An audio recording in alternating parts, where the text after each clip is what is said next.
Now, I know normally when we say the ANC is panicked, a lot of you will point out that, well, they're not. They don't seem to care. They seem to be just doing the same thing over and over again, just sort of forging ahead with all of their plans, regardless of how those plans may actually be affecting people. A great example of this would be BEE, affirmative action and employment equity, in spite of the fact that every single data point that we have shows that BEE, employment equity and affirmative action has been devastating to the South African economy. It has made every single person in this country worse off than what they were in 1994. Just to give you guys a couple of stats here, black unemployment went from 26% in 1994 to now over 36%, and that is just the official unemployment rate. It's not the expanded one. If you go by the expanded one, it's actually up to about 46% of unemployment within the black population of South Africa. White people have gone from 4% in 1994 to 8% now in 2025. So a doubling of the stats there. And it's obviously just going to get worse because these things oftentimes do get exponentially worse the longer they go on,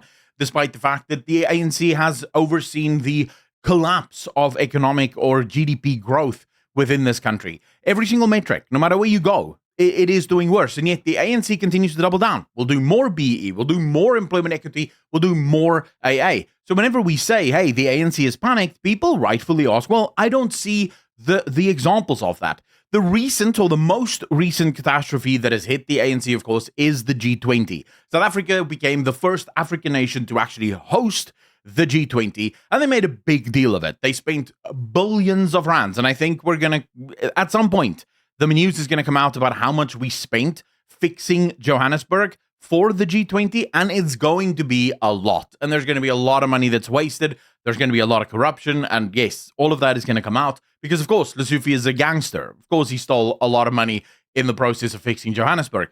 But the ANC really pounded their chest, and they made a big show of ensuring that this is, putting South Africa forward, and South Africa puts its best foot forward.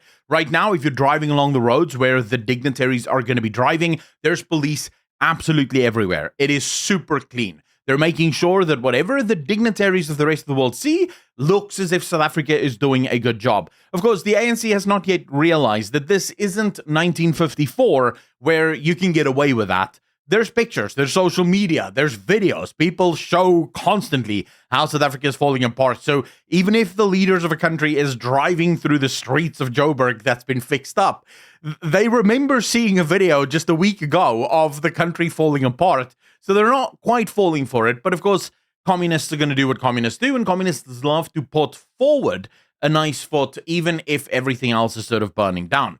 But okay.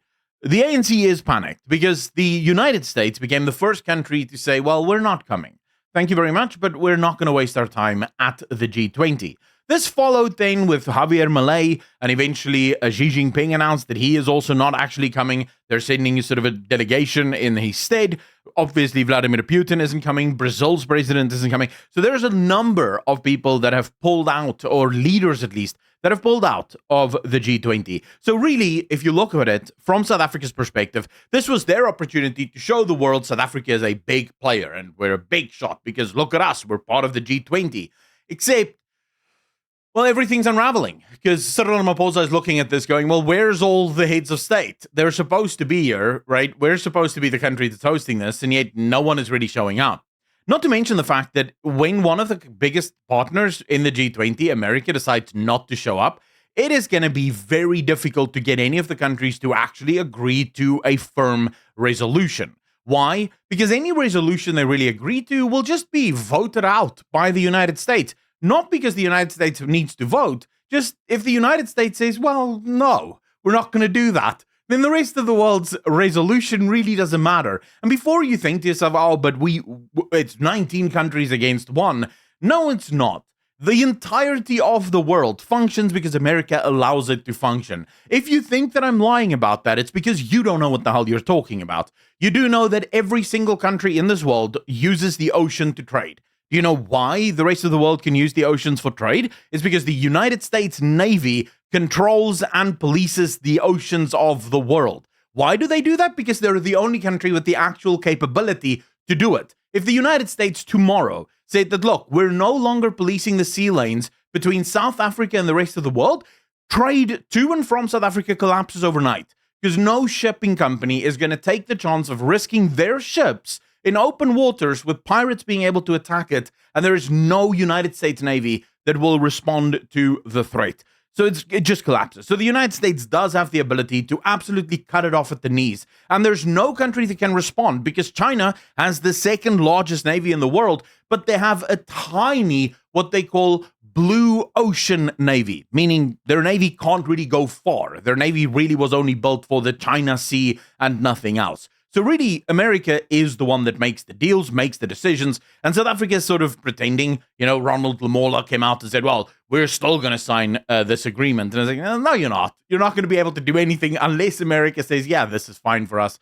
We'll keep going with it. But okay, so America says, we're not coming. Excuse us. We'll just stay home because we don't believe that you're a good country to be leading this, and we don't think you should be in the G20 to begin with. Of course, South Africa responds in kind with a lot of hubris and a lot of arrogance, trying to pretend like this doesn't really bother them, this doesn't really faze them.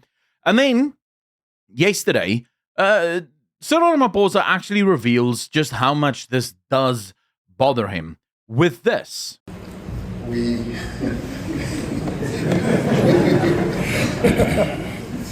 have received notice from the United States, a notice which we are still in discussions with them over, about a change of mind about participating in one shape, form, or other in the summit. Now, I want you to remember the phrasing here, in one shape or form, about participation in the summit. The United States have changed their mind. The use of language is important here.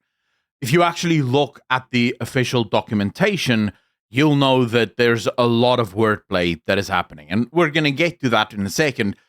After Cyril Ramaphosa says this, and you can see the nervous laughter at the start of this. The reason he's doing that is because he knows he's speaking out of his behind.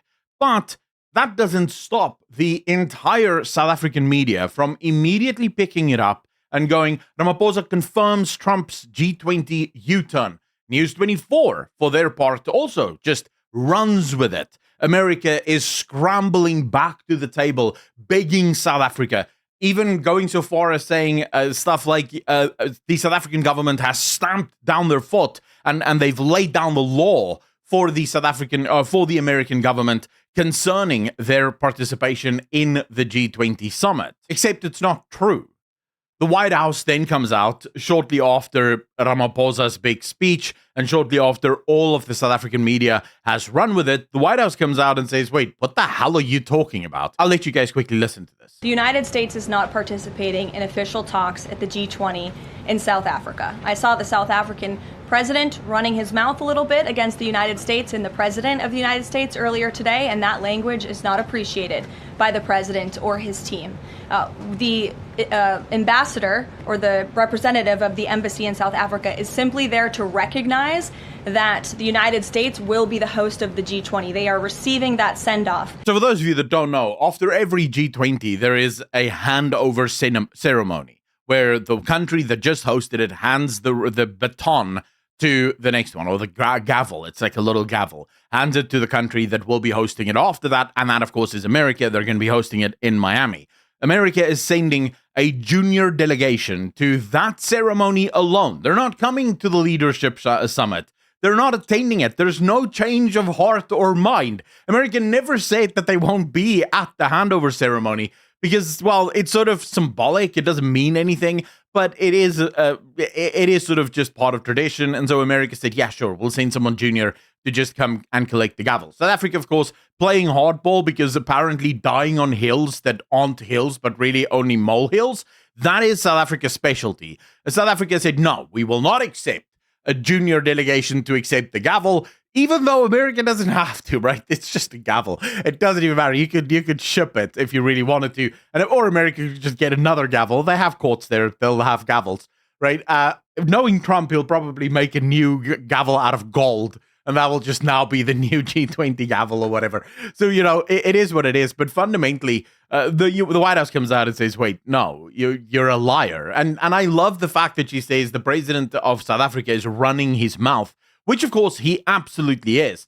Now, in that, people immediately started having a meltdown over this, right? Because how dare you say to another head of state that he's running his mouth? Well, when he's running his mouth, that's exactly what you do, right? You call them out. This whole nonsense of pussyfooting around global leaders because they're somehow special? Hell no. Cyril Ramaphosa is talking out of his ass. And of course, you're allowed to call that out. He framed his message in such a way that it was intentionally misleading. And in case you guys needed actual proof, this was the official letter that the United States sent to South Africa, to Durko, about this. This was before Cyril Ramaphosa even ran his mouth about the nonsense, right? And claimed that America is doing something that it is not doing.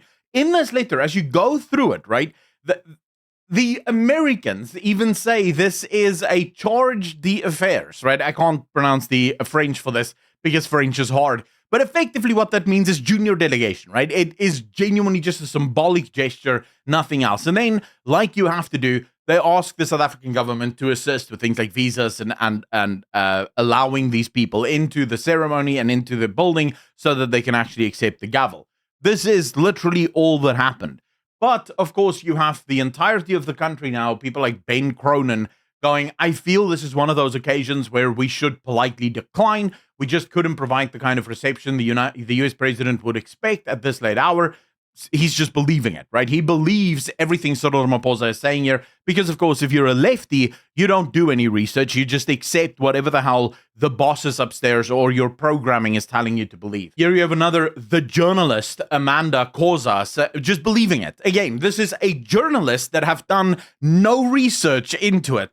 The first thing I do whenever I open X and I see a story is I go, wait, is this true? And then I actually start to research it. I start to look into the story because I'm not even an official journalist, right? Although I would say I'm a journalist because I do journalism for a living, right? But my thing is I need to know, is this true? And so I will fact check it. When I first saw this press secretary sort of running her mouth on Cyril Ramaphosa, my first thought was, wait, is she being honest? And that's why I went to go look for this. Because I wanted to know, what is the official documentation from the United States? And what is the United States saying now? Is Cyril Ramaphosa lying? And then you find out, well, yes, Cyril Ramaphosa is lying. He's talking through his ass. Of course, everyone in South Africa currently wildly overestimates the power that South Africa actually has in the world. Literally last night, the US revoked former Minister Naledi Pandor's visa without explanation. And I genuinely believe that this is about to get a lot worse. You see, Cyril Ramaphosa and the ANC have played this game with the United States. This game where they pretend like they're seeking resolution, they're seeking cooperation, but at the same time constantly undermining, the United States, constantly backtracking, constantly making noise about one thing or the other. And I think the United States have reached the point where they've had enough, right? At this point, I think a lot of the people in the United States, in Washington, D.C., have just realized that there really is no deals or cooperation to be had with a bunch of communist scumbags in South Africa. And that the only real way for these people to feel is if you punish them for it. I genuinely think that in the next few months, we're going to see the United States get a lot more aggressive in their approach towards South Africa.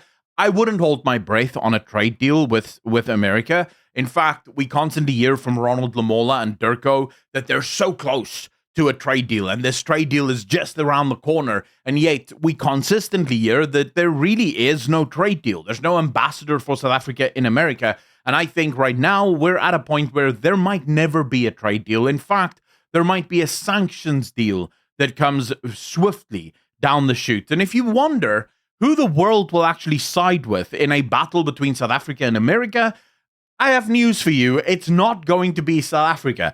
As much as a lot of countries might like South Africa, and maybe we have nice waves and we have nice coastlines and we have a beautiful country, America is where the money is. And so every country, if left to choose between their own success as a country and trading and South Africa, they're going to choose their own success in trading, and therefore they're going to side with America.